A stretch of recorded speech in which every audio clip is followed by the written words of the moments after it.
Welcome to the Nitwits, a weekly roundtable discussion on the Penn State Nittany Lions, now in its 22nd season. Our panel features a longtime Penn State media and Nitwits tag team, Neil Rudell of the Altoona Mirror and Mark Brennan of Lions 247 with Fight on State. The Nitwits are hosted by WTAJ Sports Director Peter Terpstra, and each week we welcome a former Nittany Lion as our special guest analyst. The Nitwits are brought to you by Irwin Financial, Raymond James, a firm foundation for your financial future. By Coldwell Banker Town & Country Real Estate, Blair County's home-a-day realtor. By Courtesy Motor Sales of Altoona, where courtesy means a great deal. By Encompass Health, a higher level of care. Encompass Healthcare. Ask for us by name. By Monarch Cleaners, for all your dry cleaning, carpet cleaning, and rug cleaning. By Reed and Solani Orthodontics, providing friendly, family-focused orthodontic care in Altoona, Bedford, and Huntington. By Allegheny Street Cigar, Allegheny Street Cigar, Blair County's only cigar lounge. By McAleer's Plumbing, specializing in plumbing, heating, and air conditioning, serving our community since 1886. By Freedom RV, get ready to tailgate this Penn State football season with Freedom RV Rentals. By Jethro's, serving ribs, steaks, Italian specialties, and the famous Prospector salad since 1983. Takeouts, delivery, and catering. By Lucky's Beer Distributor. Let Lucky's Beer get you ready for PSU game day. By Remax Results Realty Group, committed to a culture of professionalism, productivity, and exceptional service. By Dorman's Jewelry, the answer is always Dorman's. Fullington Trailways, offering round-trip transportation to and from Beaver Stadium from a variety of locations in State College and hotels in the Altoona area. Gio's Barbecue, award-winning hickory smoked ribs, chicken, and much more. By Star Beverage. No matter what type of weather, we are a convenient drive-through one-stop beer store. By Lions 247 with Fight on State, your online home for Penn State football and recruiting coverage. And by the Altoona Mirror, featuring Penn State Game Day every Friday and Penn State Extra every Sunday.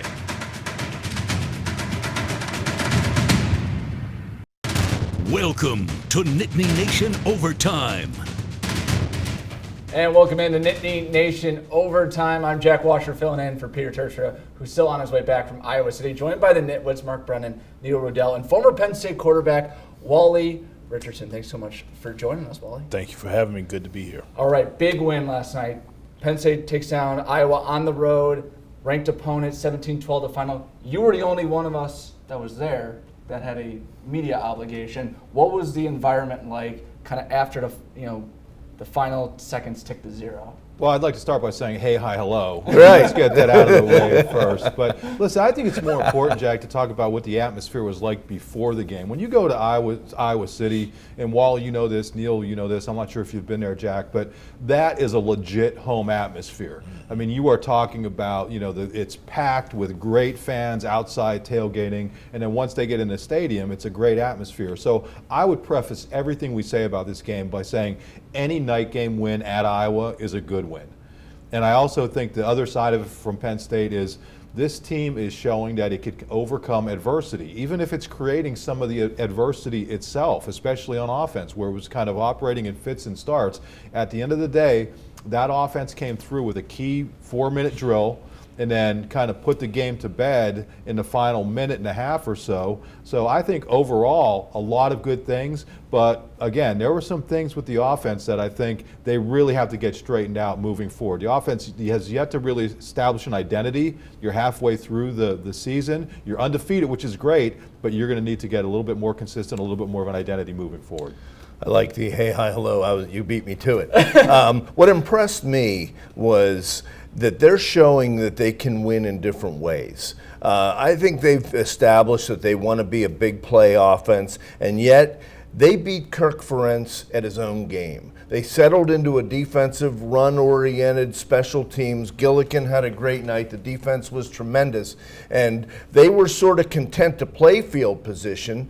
And it kind of showed me that this is becoming, granted, I think there are issues that they need to solve on offense still, but they became, and I would say any win at Iowa at night is a great win. I mean, and I just I think they're showing maybe becoming more of a well-rounded football team than just relying on more big plays like they have the last couple of years. Well, you're a former quarterback. The Clifford's numbers aren't gaudy, but he made some throws and he made some plays that kind of let you know that he is not afraid of the primetime spotlight. Would you agree? I would agree.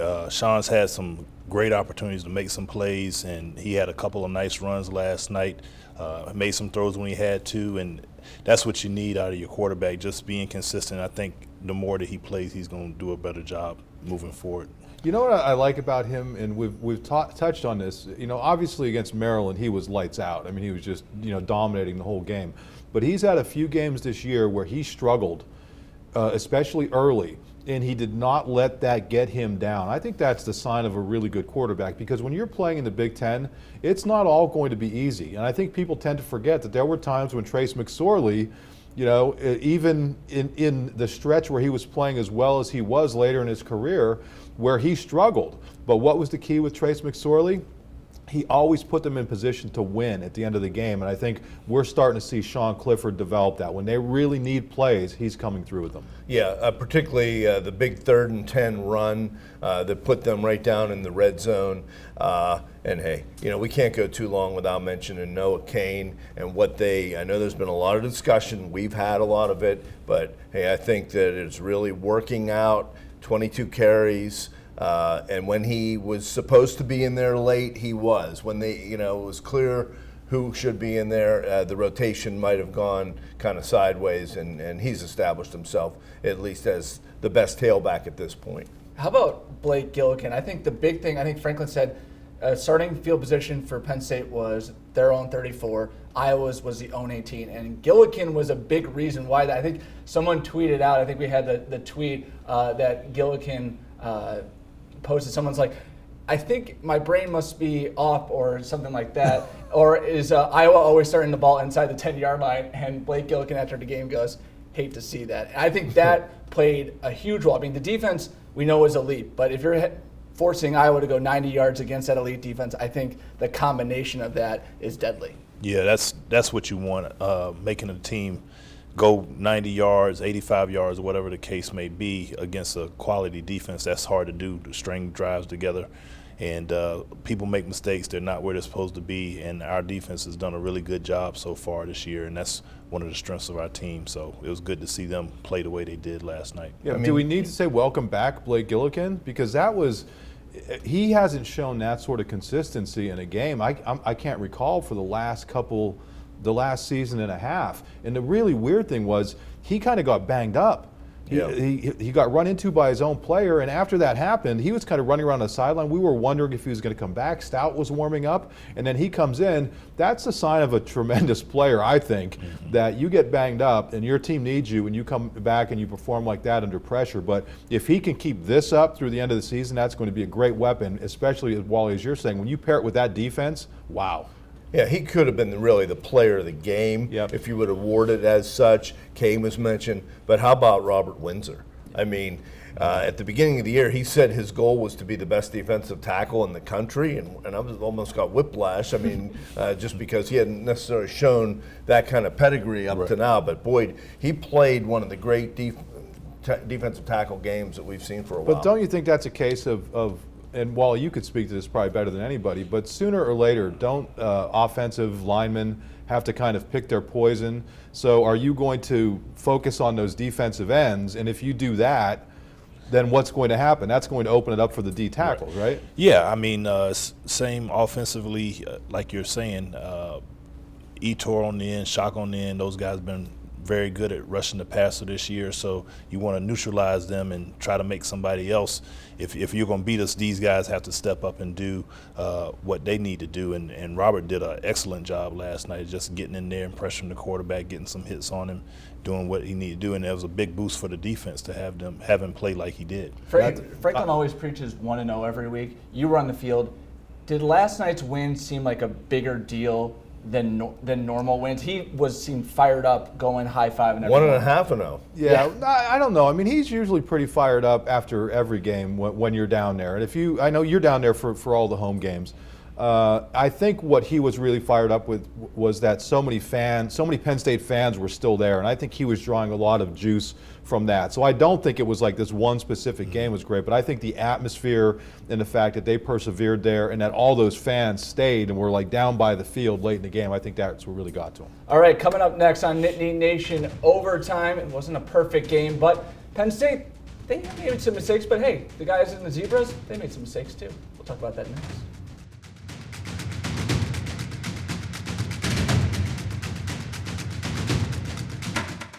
The Nitwits are brought to you by Irwin Financial, Raymond James, a firm foundation for your financial future. By Caldwell Banker Town & Country Real Estate, Blair County's home-a-day realtor.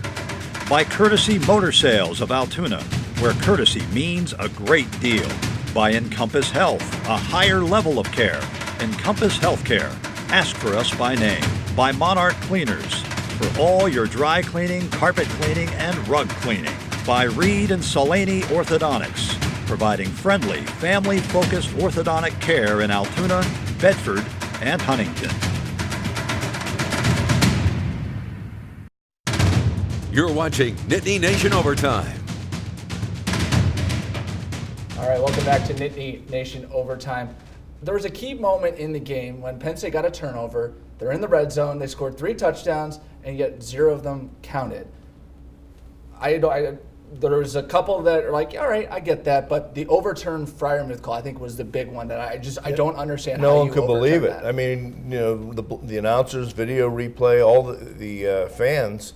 I mean, that was a touchdown, and the fact that it was ruled that way on the field, it should have remained. That was really a bad call. And I know there's been a lot written in the last day or so about the history of the referee with Penn State, but that was a bad one. I thought the holds generally were there. It just seemed very weird game for Penn State where everything went wrong with the officials at both goal lines because the other play with Reed's hold at the other end earlier in the second quarter was a big deal too. Yeah, I think the issue is with John O'Neill is the official. He was also involved in a similar tight end play with Penn State at Nebraska in 2012. As soon as it's announced now that he is on a crew covering a Penn State game, fans on our message boards, fans on social media go crazy. And sometimes fans overreact, but then this happens and it's like you're basically, confirming. I'm not saying he has anything against Penn State. What I am saying is when he's working these games, it's like something always is going to go wrong. What I can't believe is that you have a call that is called a touchdown on the field. That has to proactively be overturned. That's not a mistake on the field. Right. That's somebody looking at this stuff. And then to make matters worse, a pool reporter talked to a Big Ten rep, and they would only say that it was a judgment call. They wouldn't explain any of it. They wouldn't say who made the call. I mean, to me, that's a lack of transparency on the part of the officials, the Big Ten, everybody. They really have to take a look at that because, listen, I get if they get something wrong, great, but at least have the transparency to explain it to reporters through a pool reporter the way you're supposed to.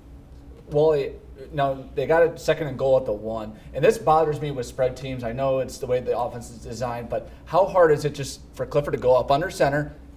They don't go take the ball and literally lunge forward. I'm not asking you to lambast the coaching staff, but I know you played in the '90s, and I'm sure it bothers you when teams line up and they snap the ball 5 yards. You had a fullback. You had 3 fullbacks behind them. I think it would be nice to have that in the offense. It's not hard to learn how to take a snap, but we are who we are, and that's what we're doing. But I'd love to have that as part of our package because I think it would help us in some situations where we get people just going forward instead of having to wait to catch the snap and then give it to the back. All I know is that when Joe Moorhead was at Fordham and they played Bucknell, there was one play where they messed up in that sort of situation, and that has had a lasting impact through how many different teams now. Well, they were trying to take a knee. Yeah. And they were in the regular. Yeah, I mean, like Sean, that's bringing down his rushing average because he's 4 yards back already catching the snap to do the victory. And he looked like he wasn't sure what to do. Yeah. Then he finally went down. Yeah, it's tough. Well, in this kind of game, when so much goes against them in terms of the refs, what does it say about this team to overcome that and get a big-time win on the road? They're very resilient. I think they always talk about controlling the things that they can control, and they didn't get down. Sure, they were disappointed with some of the calls that went against them, but they rebounded, and that's what you need. I think, with our team being as young as it is, it's nice to see them being so resilient at a young age and not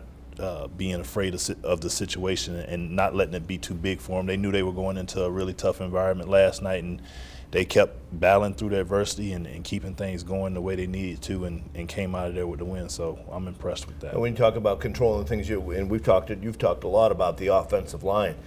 Shout out to them, the way they took over the game. It's really one of the first times in a big situation they've melted the clock down, made the other guys use timeouts, made the key first down, and ended the game. A lot of times they've turned it back over to the defense and Give them another chance. Yeah. Well, I think that's big for the O-line and the coaching staff because I think if you look at this team the last couple of years, it's struggled in those situations in some big games where it's blown leads, and this was another step in the right direction. I think a clear sign that, number one, as you said, Neil, the O-line started to play better toward the end of the game, and number two, when this coaching staff gets into the offseason, it's not as if they're forgetting about what happened the previous season. They know, they self-scout, they understand where they have to get better, and it's a good sign that they did get better in that area. All right, coming up next, leading up to the Iowa game, the talk wasn't really much about football, but about hair and how that galvanized this team to come even closer. That's next.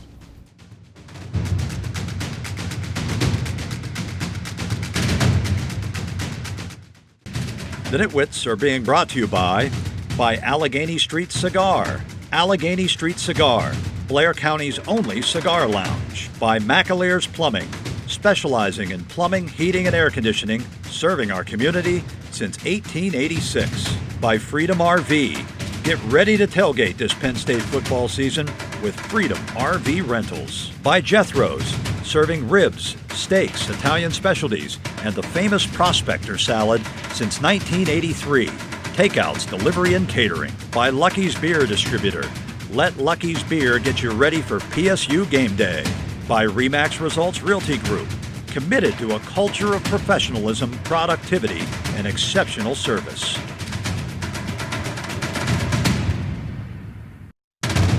You're watching Nittany Nation Overtime.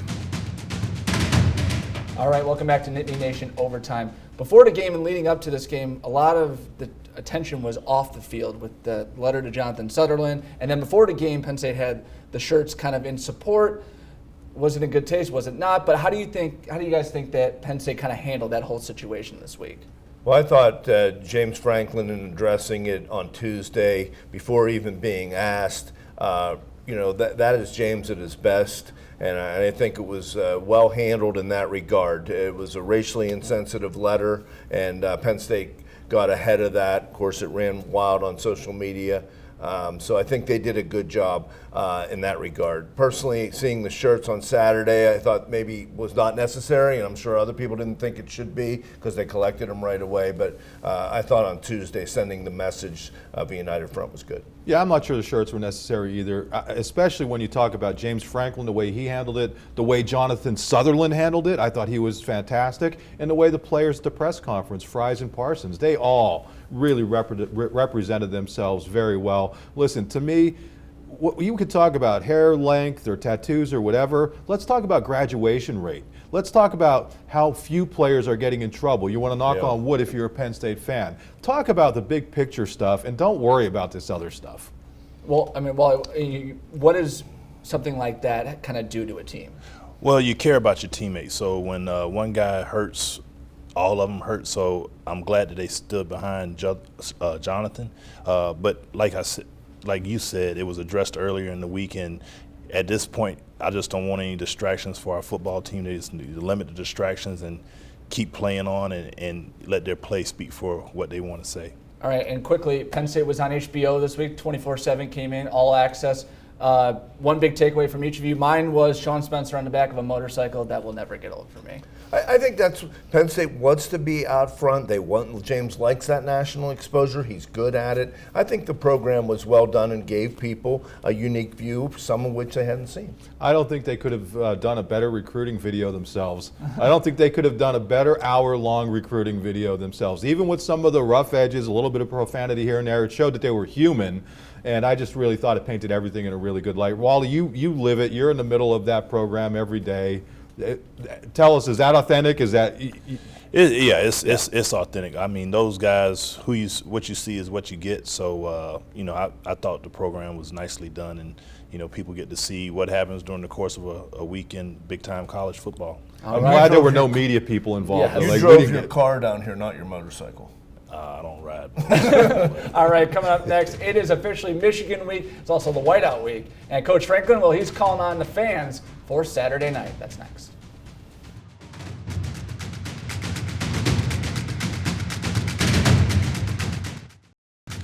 The Nitwits are being brought to you by Dorman's Jewelry. The answer is always Dorman's. Fullington Trailways, offering round-trip transportation to and from Beaver Stadium from a variety of locations in State College and hotels in the Altoona area. Gio's Barbecue, award-winning hickory smoked ribs, chicken, and much more. By Star Beverage. No matter what type of weather, we are a convenient drive-through one-stop beer store. By Lions 247 with Fight on State, your online home for Penn State football and recruiting coverage. And by the Altoona Mirror, featuring Penn State Game Day every Friday and Penn State Extra every Sunday.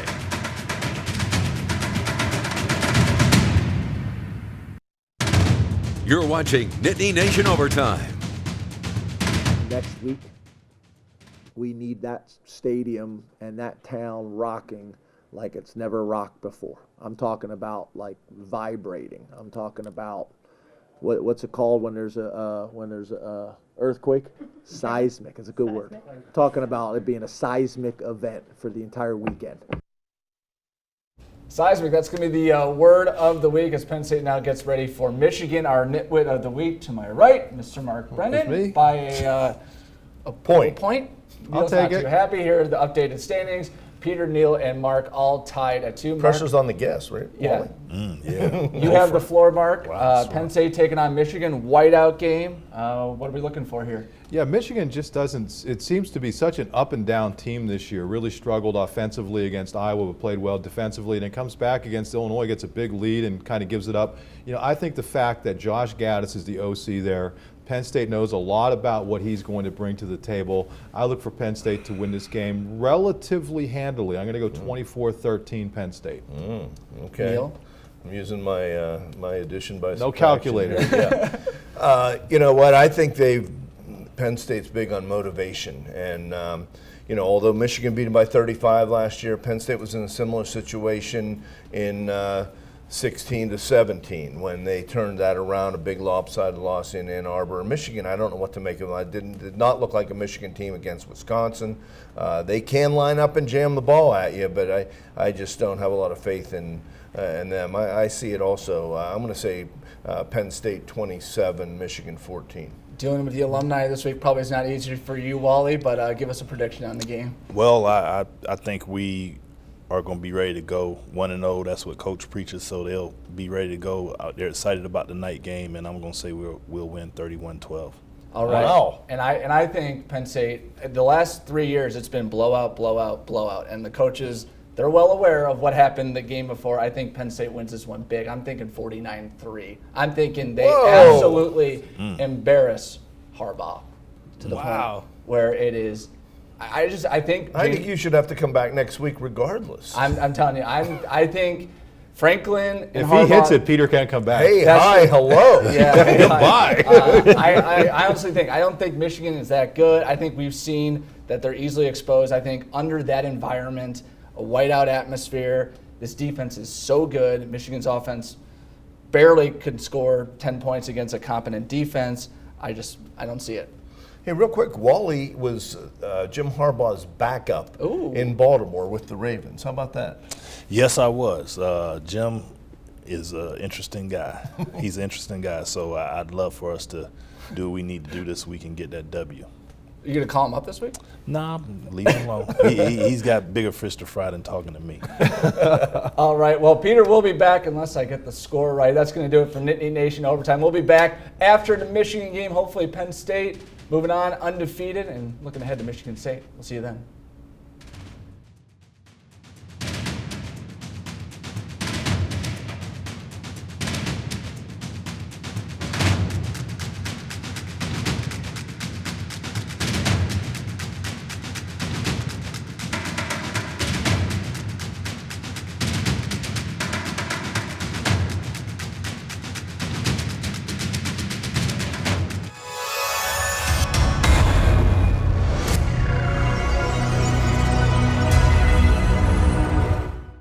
The Nitwits are brought to you by Irwin Financial, Raymond James, a firm foundation for your financial future. By Coldwell Banker Town & Country Real Estate, Blair County's home-a-day realtor. By Courtesy Motor Sales of Altoona, where courtesy means a great deal. By Encompass Health, a higher level of care. Encompass Healthcare.